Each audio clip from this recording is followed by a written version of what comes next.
Kabang-abang ang mga eksena na magaganap sa abot kamay na pangarap. Sa isang restaurant, makikita ni Giselle sina Zoe at Moira na kumakain. Gulat na gulat ang lahat, lalong-lalo na si Giselle, kaya napatayo sa kani-kanilang upuan sila Moira at Zoe. Kausap naman ni Giselle si Lynette sa kanyang cellphone, at itinanong ni Giselle kung ano ang nangyayari kasi she smells so fishy ika niya.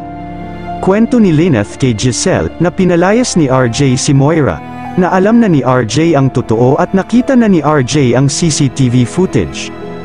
Gulat ang mukha ni Giselle, ngayong alam na ni RJ na si Moira ang tumulak kay RJ kaya ito nahulog sa hagdan.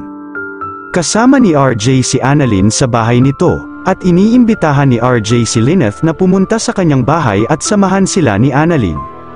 Ngunit mababakas ang pag-aalinlangan sa mukha ni Lynette.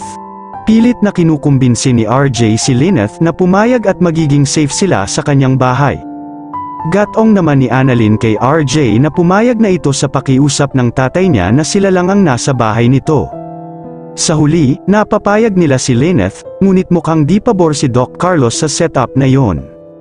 Back to resto, sinubsob ni Giselle si Moira sa platong kinakainan nito, at pilit na pumipiglas si Moira kay Giselle. Which, sabi ni Giselle at walang hiya ito, kulang pa ito sa lahat ng mga ginawa ni Moira sa kanyang pamilya.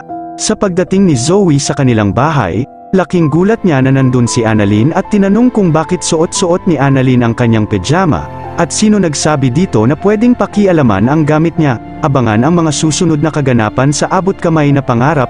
Kung nagustuhan niyo po ang aking munting video, please like, comment and subscribe. Thank you for watching Nastly.